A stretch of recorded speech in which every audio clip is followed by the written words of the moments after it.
बिहार में मतदाता सूची गहन पुनरीक्षण का मामला गर्माता जा रहा है। एक तरफ जहां संसद में इस पर चर्चा की मांग को लेकर विपक्ष प्रदर्शन कर रहा है, तो दूसरी तरफ सुप्रीम कोर्ट में इस मामले पर अहम सुनवाई हुई। चुनाव आयोग भी अपनी तरफ से कई जानकारी साझा कर रहा है, जिससे सवाल भी उठ रहे हैं।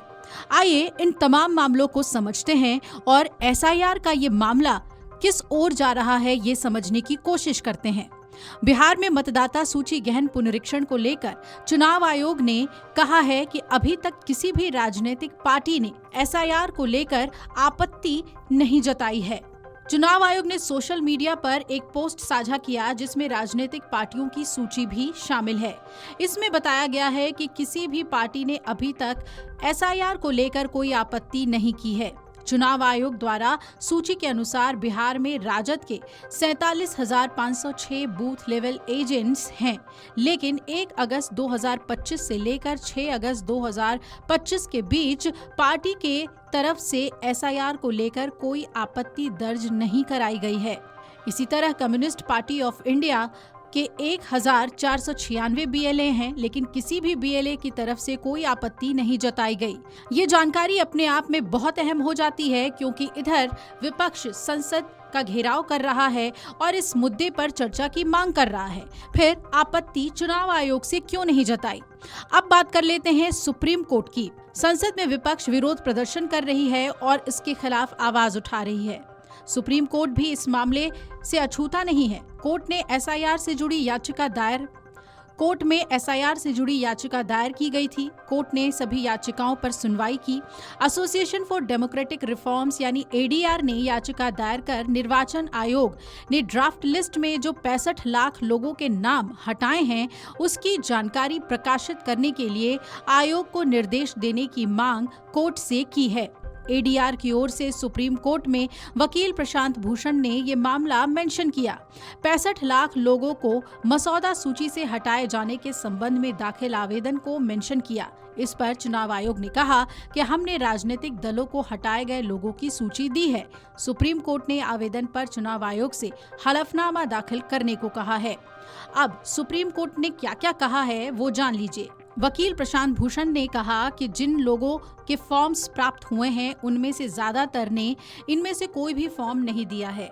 जस्टिस सूर्यकांत ने कहा कि हम ये सुनिश्चित करेंगे कि प्रभावित होने वाले हर एक वोटर को आवश्यक जानकारी मिले।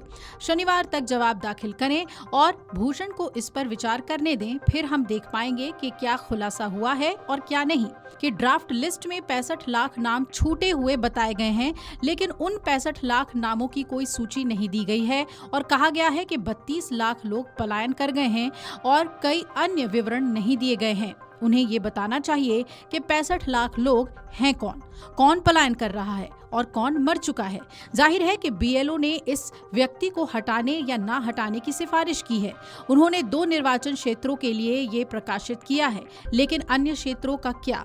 हम इन 2 आवेदनों में इसका खुलासा चाहते हैं। जस्टिस सूर्यकांत ने कहा कि चुनाव आयोग के एसओपी के मुताबिक हर एक राजनीतिक दल के एक प्रतिनिधि को सूचित किया जाएगा। मामले पर अब अगली सुनवाई 12 अगस्त को होगी। इस पर वकील ने कहा कि हमारी जानकारी के मुताबिक 75% से ज्यादा लोगों ने 11 में से कोई भी दस्तावेज नहीं दिया है। अब उनमें से कुछ कहते हैं कि बीएलओ ने शामिल करने की सिफारिश की थी, लेकिन उन्होंने शामिल करने की सिफारिश नहीं की। जस्टिस सूर्यकांत ने कहा कि आयोग अपने जवाब में ये स्पष्ट करेगा। 12 अगस्त को आवेदन को मुख्य मामले के साथ सुना जाएगा। बिहार में एसआईआर प्रक्रिया के तहत चुनाव आयोग ने आदेश दिया था कि सिर्फ उन्हीं वोटर्स को ड्राफ्ट रोल में शामिल किया जाएगा जो 25 जुलाई तक गणना फॉर्म जमा करेंगे। चुनाव आयोग ने कहा कि राज्य में 7 करोड़ 89 लाख पंजीकृत वोटर्स में से 7 करोड़ 24 लाख फॉर्म्स हासिल हो चुके हैं, यानी बाकी 65 लाख को हटा दिया गया है। आयोग ने 25 जुलाई को बताया कि 22 लाख वोटर्स की मृत्यु हो चुकी है। 35 लाख या तो स्थायी रूप से पलायन कर गए हैं या फिर उनका पता नहीं चल पाया है। 7 लाख वोटर्स एक से ज्यादा स्थानों पर पंजीकृत हैं। अब देखना है कि सुप्रीम कोर्ट ने जिस तरीके से लिस्ट को लेकर एफिडेविट दाखिल करने को कहा है, इस पर चुनाव आयोग क्या जानकारी देता है। अगर आप ये वीडियो YouTube पर देख रहे हैं तो हमारे चैनल को सब्सक्राइब कर बेल आइकन दबाएं और Facebook पर देख रहे हैं तो हमारे पेज को लाइक करें।